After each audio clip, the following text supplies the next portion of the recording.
Muy buenas, soy Anel y hoy os traigo un vídeo muy interesante sobre la configuración de impresora del programa PrustSlicer. Quédate, que empezamos. Lo que vamos a ver hoy son los límites de la máquina. Recordad que esta opción solo está visible si tenéis aquí marcada la opción de avanzado. Si ponéis la de sencillo, no os aparecerá. En avanzado o experto podéis ver esta opción de límites de máquina, que es la que vamos a ver hoy. En primer lugar, tenemos la opción de general, que en esta simplemente indicamos cómo queremos aplicar estos límites. Tenemos un desplegable en el que tenemos diferentes opciones o podemos elegir entre varias de ellas.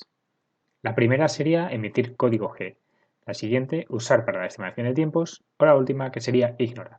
Por defecto la que aparece seleccionada es la de utilizar para la estimación de tiempo. ¿Esto qué quiere decir? Que cuando nosotros tenemos una pieza cargada en la plataforma y la laminamos, como va a ser ahora este caso, veis que ahora tengo la pieza cargada, en este caso pues es una tapadera de un carrete de cables para guardar el HDMI. Entonces una vez que laminamos, vemos que aquí nos aparece una estimación del tiempo que va a tardar en imprimirse este objeto, tanto en modo normal como en modo silencioso. Esta diferencia habéis visto que en vídeos anteriores, donde se explicaba la parte de velocidad, permite unos ajustes para el modo normal y unos ajustes de velocidad para lo que llaman el modo silencioso. Entonces, este tiempo sería el estimado para el modo silencioso y este para el modo normal. En lo que vamos a ajustar hoy, que son los límites de máquina, también tiene que ver con velocidades, en este caso son las velocidades límite y aceleraciones límite que tiene nuestra propia máquina, que en principio las definimos para no sobrepasar estos límites de la mecánica y hacer que nuestra máquina al final pues tenga una vida más larga, para no sobrecargarla. Entonces lo que nos está preguntando en esta casilla de cómo aplicar los límites es, por un lado, si queremos aplicar estos límites de verdad en la impresión que vamos a realizar, es decir, el G-code va a estar marcado por estos límites, o si no queremos aplicar estos límites en la vida real, pero queremos conocer cuánto tiempo tardaría si se aplicasen estos límites, que es la opción que viene por defecto. La verdad es que esta opción a mí no me gusta mucho porque no tiene mucho sentido conocer el tiempo que tardaría en realizar esta impresión con los límites puestos, pero que realmente no están puestos en la vida real. De hecho, te lo indica aquí que los límites no se emiten en el G-code. Simplemente los hace para calcular el tiempo, pero luego no se tienen en cuenta cuando se genera el G-code, ¿vale? Esto es importante tenerlo en cuenta. Si está en esta opción, realmente no se están aplicando estos límites de impresora en el archivo que estáis generando y que estáis cargando en la impresora. Es decir, esto no se va a cumplir si tenemos la opción en ignorar, que veis que lo he ignorado todo por completo, o si solo lo usamos para la estimación de tiempo. Para que estos límites de la máquina sean efectivos, tenemos que tener la selección en emitir a código G. Esta opción lo que hace es utilizar estos límites de velocidad tanto en el G-code como en la estimación de tiempos que nos muestra la plataforma. Bien, una vez conocido este concepto general, que es el que nos va a permitir aplicar o no aplicar estos límites de máquina, vamos a ver un poco por encima qué hace referencia a cada uno de ellos, porque hay algunos que son interesantes. La primera sección, que es de avance máximo, es algo bastante sencillo y que ya hemos visto en otro vídeo de velocidades. Aquí básicamente lo que vamos a indicar es la máxima velocidad a la que se puede desplazar cada uno de los motores. Como veis aquí hay dos columnas, para el modo normal y para el modo silencio. Entonces aquí básicamente en cada una de las casillas correspondientes vamos a indicar cuál es la máxima velocidad a la que se pueden desplazar estos motores. Tened en cuenta que los valores que se ponen aquí en avance máximo son unos valores que deberían estar por encima de aquí en la configuración de impresión apartado de velocidad, los que tenéis puestos en esta velocidad de movimiento. Más bien, estos parámetros de velocidad deberían ser menores a los máximos que establecemos aquí. ¿De acuerdo? Tened en cuenta que, por ejemplo, velocidad máxima en X y en Y, aquí se aplicarán al parámetro de velocidad de, por ejemplo, recorrido, que son velocidad para movimientos sin impresión. Tened en cuenta que la relación no es directa entre estas velocidades que vemos aquí, por ejemplo, velocidad en X, velocidad en Y, no hay una equivalencia real en velocidad, sino que tenéis vosotros que estimar un poco dónde se va a utilizar cada uno de esos movimientos, en cuál de estas casillas. Por ejemplo, el recorrido normalmente es recorrido del hotend por la base, que va a involucrar movimientos en X y en Y, y se va a realizar a 130 milímetros por segundo. Por tanto, si yo, por ejemplo, aquí en modo silencio o en modo normal, hubiese puesto que la velocidad máxima es de 100, esto, si está aplicado, recordad aplicarlo aquí, si está aplicado, me estaría limitando esta velocidad, porque por límite de máquina no puede superar los 100. Y eso tenéis que tenerlo en cuenta. El siguiente apartado hace referencia a las aceleraciones. Tenemos los mismos motores X, Y, Z y extrusor, y además aparecen dos añadidos o dos opciones más que son la aceleración máxima al extruir y al retraer. que esas quedaban englobadas dentro del avance máximo del extrusor, de la velocidad del extrusor. En este caso nos permite configurar también la aceleración, con la que queremos empujar y retraer el filamento.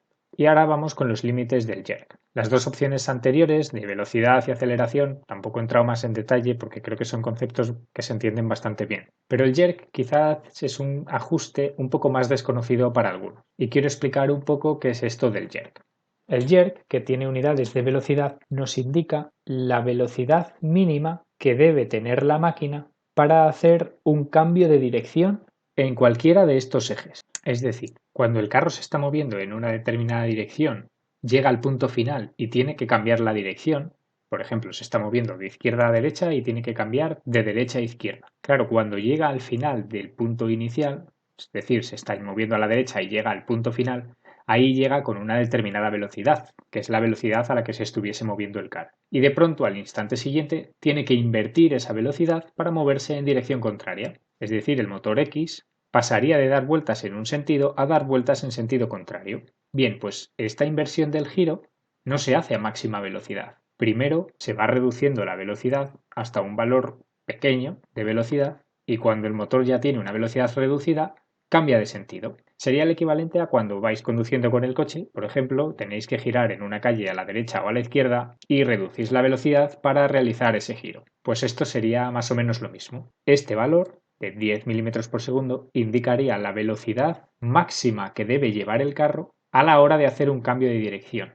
Y si la velocidad que lleva este motor es superior a la que aquí se indica, entonces la impresora genera una deceleración hasta caer por debajo de la velocidad que aquí indicamos. ¿Y esto en qué nos afecta? Bueno, si tenemos valores de jerk elevados, va a hacer que la impresión sea más rápida. Por ejemplo, con los valores por defectos, hemos visto que el tiempo de impresión está en torno a 3 horas 13 minutos. Si yo ahora reduzco el jerk, por ejemplo, de los motores XY y lo paso de 10 a 1 para el modo normal y dejo el modo silencioso como estaba, vuelvo a laminar, vemos que el modo silencioso sigue tardando lo mismo, aproximadamente 3 horas 14 minutos, pero el modo normal pasó de 3.13 a 3.28, ha subido 15 minutos.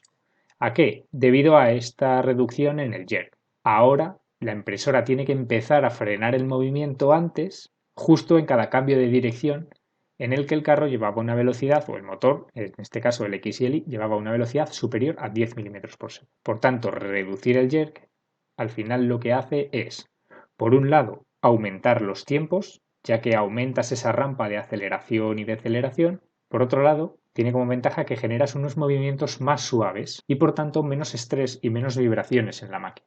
Si bien un jerk elevado cambia de dirección cuando los motores se mueven a alta velocidad, justo cuando invierten ese sentido de giro, la impresora da como un golpe y esto somete a estrés tanto a las correas como a los motores. Y además facilita que se salten pasos en la correa, lo que puede generar luego que la pieza que salga de la impresión, el resultado de la impresión, se vea como desplazado en una determinada altura y de pronto la pieza parece que sale bien, a una determinada altura, ¡pop!, se desplaza 1 milímetro, medio milímetro, según los dientes que se hayan saltado de la correa.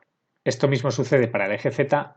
El jerk en el eje Z realmente no se nota tanto porque realmente la impresora no hace movimientos en el eje Z, salvo aquellas que tengáis el autolevel puesto. Si tenéis una impresora con nivelación automática, lo normal es que no haga movimientos en Z más que cuando pasa de una capa a la siguiente. Pero en esos casos el motor parte de estático, porque digamos que el motor Z solo se mueve en el cambio de capa, se para, se mueve en el cambio de capa y se para. Siempre partís del reposo. En cambio, cuando tenéis nivelación automática, el eje Z se está moviendo de manera continua hacia arriba y hacia abajo durante la impresión para corregir ese posible desnivel que haya en la base. De todas formas, el movimiento que suele llevar el eje Z es bastante pequeño y bastante suave, como para que le afecte el jerk en gran medida. Y por otro lado está el máximo jerk del extrusor, que esto se aplica cuando pasas de extruir filamento a retraer el filamento, que es cuando inviertes el sentido de giro de este motor. Por tanto, este también podemos suavizarlo. Y ya para terminar, otro ajuste también bastante sencillito que son los avances mínimos. En este caso podemos indicar un avance mínimo tanto al extruir como en el movimiento, que en este caso lo normal es dejarlo en cero. Es decir, que el movimiento mínimo será el motor parado. Y esto ha sido todo sobre cómo configurar los límites de vuestra máquina. Así que ahora te toca a ti. Busca los límites de tu máquina y ajustalos en la configuración de la impresora. Y no te olvides de marcar la opción de emitir a G-code para que esos cambios que has hecho se reflejen en el archivo de salida y se tengan en cuenta por la impresora. Espero que el vídeo te haya resultado útil y hayas aprendido algo nuevo. Te espero en el siguiente vídeo.